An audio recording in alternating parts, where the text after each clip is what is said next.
Indeed, our meeting today is to further acknowledge the contribution of women in a very particular way, not only to our independence. I think one of the great advantages of the 1916 and other years' commemorations was to acknowledge the role of women who were taking out of the shadows of history. And I must say as well, the last few years, meeting a huge new community of female historians and historiographers has just been a great experience. But women have contributed not just to our independence, but to our culture, our society and our economy. And very particularly, all of our exercises to undo the marginalisation of women.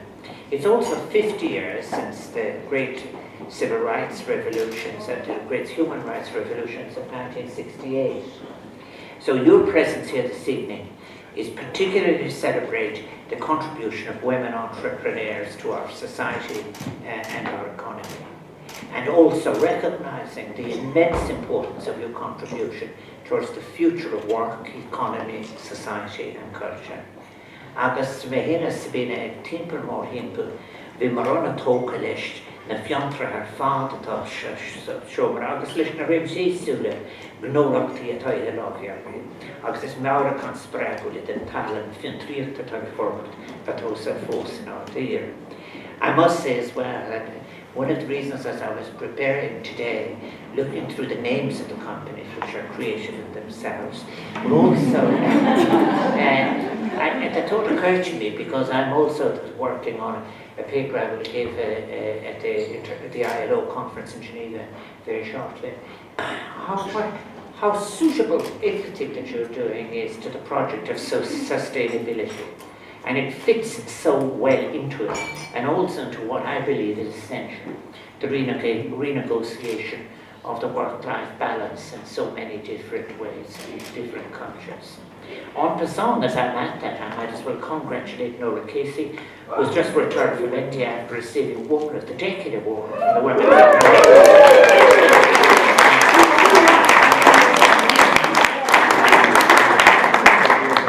Already Sabina and I unveiled a project earlier this week, and we were so delighted that the legendary Anna Q is with us again. And because, of course, gathered here are people who are not only entrepreneurs in the world of commerce, but entrepreneurs in health and social entrepreneurs and so on.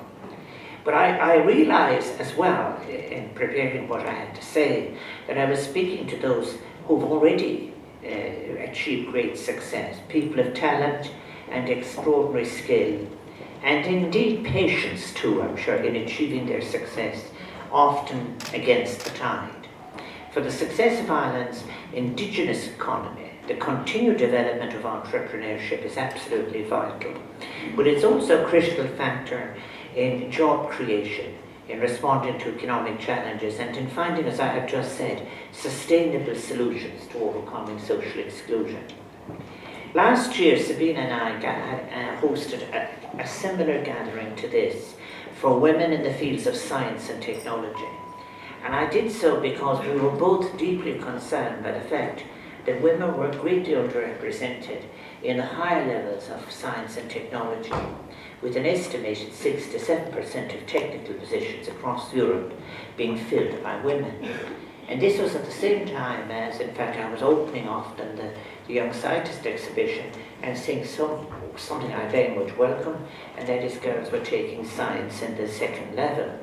Science is such an important and influential discipline, and one which has a pivotal role to play in the great concerns of humanity in our time, and one which has the potential to make the greatest contribution to improving our world. And yes, it is welcome that so many girls are now taking science, but as careers are interrupted for family or social reasons, so many considerations prevent career resumption at an appropriate level. And that was the issue I was trying to address when I met so many of them afterwards, is that it makes no sense at all that one would not be able to resume one's career and to continue to make a contribution for which one is so well qualified. But now, I must say as well, the year that's in it, there have been throughout our history courageous women who raised their voices, insisted on being heard, amongst them brilliant scientists, and in so doing they change the world. That is why we must ask ourselves, why are we losing so many women in science at the advanced level I speak of? And why is it that society has been denied the intellectual contribution of so many who could be, but are not in the world of science? In Ireland, as across the world, the exclusion of women has led to the impoverishment of our public policy and our body politic, and resulted in too many lives which were not allowed to achieve their potential merely because of their gender, which is a tragedy. It isn't that women only lose, it is that society loses, everyone loses. And a defining change in how the international community addresses issues of equality can be seen in the way the relative position of women in society and women's rights are now conceptualized as a universal rights issue.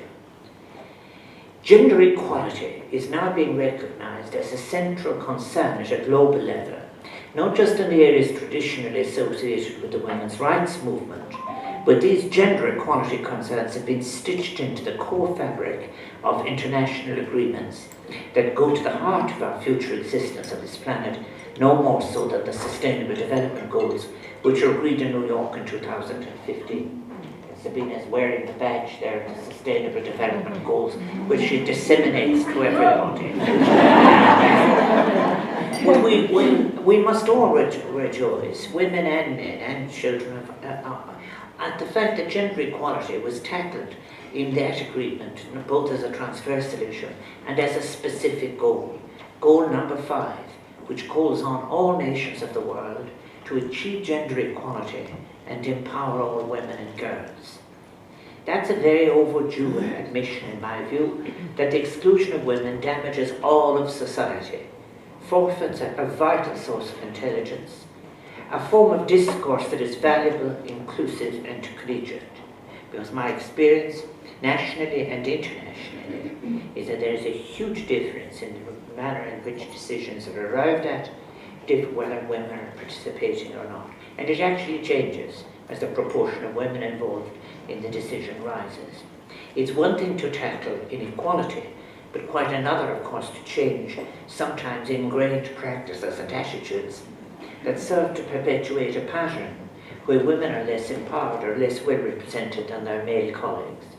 And while this has been recognised to some extent in the world of political representation, there still is a long way to go. There was a significant achievement between 2011 and now, but there is a long way to go. But there's an even longer distance, I think, to go in the corporate world, and that has to be addressed. And it isn't only the occupancy of senior posts and posts of decision making in which female participation has to increase. The culture of decision making at all levels, both state and corporate, would benefit from greater female participation, both in the achievement of results and the atmosphere, as I have said, created in necessary dialogue and the achievement of consensus.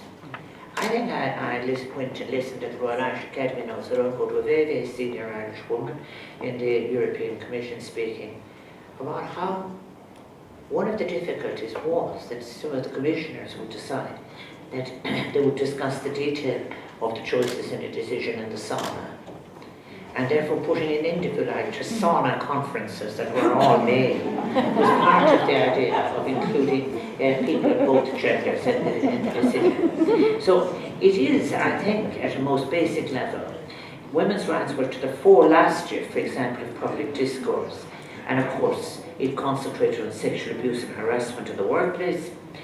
At least these matters were being openly discussed and confronted across a range of high-profile sectors, including the film industry, politics, and the media. And as somebody who had responsibility for film at one stage, I must say myself, I was just shocked, I have to say, because it was, above all else, an abuse of power and position. But we shouldn't have had to come to such a pass for women's voices to be heard on these issues, and the demands for change in behaviour and attitudes. They must continue to be progressed for the benefit of all society and at all institutional levels in every sector. And this centenary year is a year, it's worth paying tribute, I think, to the women who wouldn't accept a world where they were considered of less importance. There's a great there's a great editorial over the years from Constance Martin and her sister Eva. One became president of the Franchise League in Sligo, and the other became secretary. And in one of the most fashionable magazines in England, there was an editorial, guess what the girls are up to, and so forth. They weren't dissuaded, as we know. And these women, such as Constance Markovic, and particularly Eva Gore-Booth, who happens also to have been so well served by a brilliant female historian, Dr. Sonia Tiernan, they were so important. She was so important, Eva particularly, as the voice of working classes in Manchester and across the United Kingdom. Eva Gore-Booth's legacy lives on in many ways, and we can see it too in the continued and growing support for International Women's Day, which we celebrate in February. International Women's Day was an initiative of the international labour movement back at the start of the century. It started in the American trade union movement in 1909, precisely because the labour movement understood that workers' rights and women's rights go hand in hand.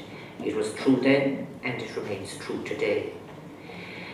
And then, for this 100 years that we've been celebrating as an independent Irish state, we didn't exactly spring out of the traps, as it were, in relation to wanting to emulate the experience of Constance Markovic. I think we had to wait 60 years for a second woman to be appointed to an Irish government after 1919, which wasn't exactly rushing then. And then I remember many years ago reading about the debate, for example, on the Constitution in 1937, where we got clauses which excluded women from full participation. But today, women continue to face barriers in many areas of modern life, including the right to full and equal participation in the labour market.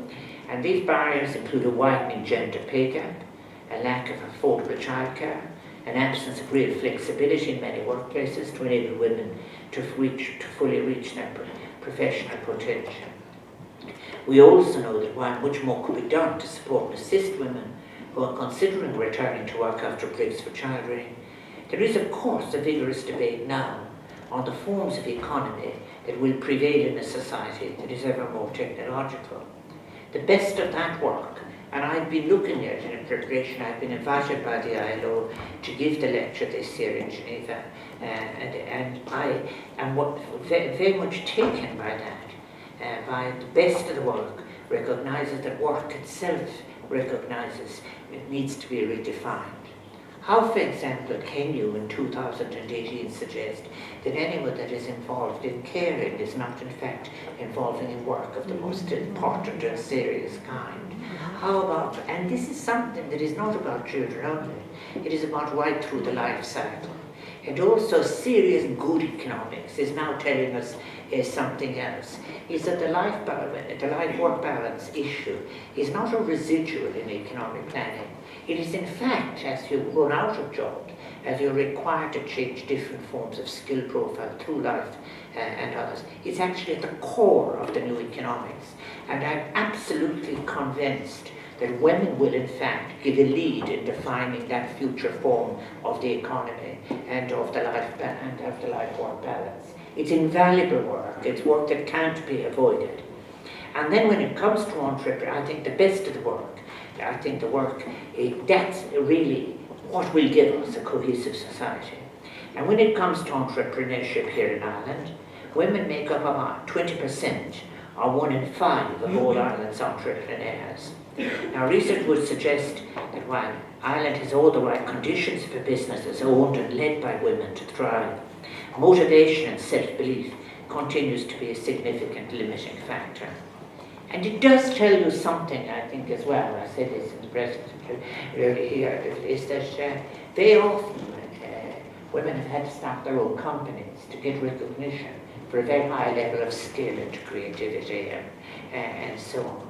And in many ways, there is a lassitude that comes with assuming that because you're of a particular gender, that you're automatically gifted for sole leadership of companies. I think the OECD and the European Commission have stated that while Ireland has a supportive regulatory environment for entrepreneurship.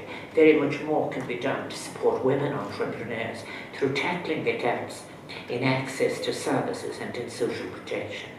And this includes, as I've said, increasing the availability of childcare, obviously, also providing additional support for women who seek to develop and grow their businesses.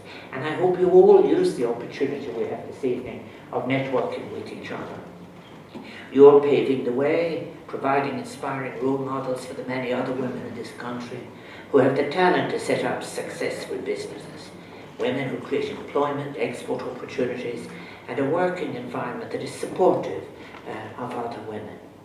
100 years ago, Hannah Sheehy's Skeffington had to smash a window in order to highlight her group's inequity in our society. And many women today find themselves still confronted by glass ceilings in their places of work, ceilings that deny them full recognition, deny them access to the same promotion opportunities, pay and respect that is accorded to their male counterparts.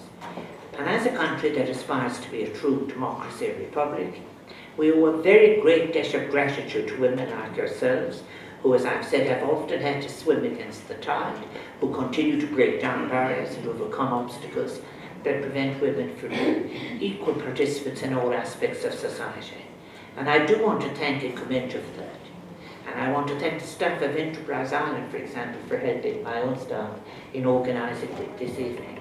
But I thank each and every one of you for your entrepreneurial spirit, your determination and your vision, which have helped not only build your own success stories, but are also contributing to Irish society, and your willingness to innovate and take chances and turn dreams into realities are a greatly inspiring example of the qualities that are necessary in all areas of our shared lives if we're to craft together a future of hope and possibility.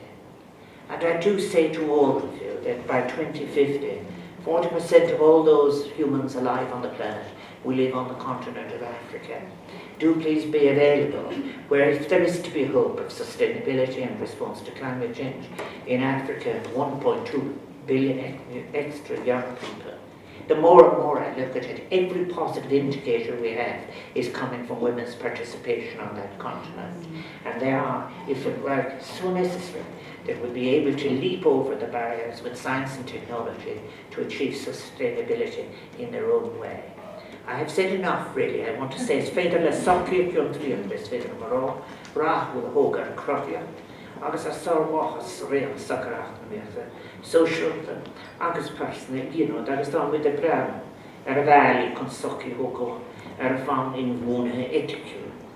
A successful entrepreneurial society, built on creativity and excellence, and carrying the full participation of women, can generate a range of social, personal, and economic benefits, which are so important as we look forward to building a sustainable and ethical foundation for our shared futures on a vulnerable planet. And Sabine and I were therefore delighted that so many of you took the opportunity of joining us, and we want to acknowledge and celebrate your contribution to both economic and social dimensions of society.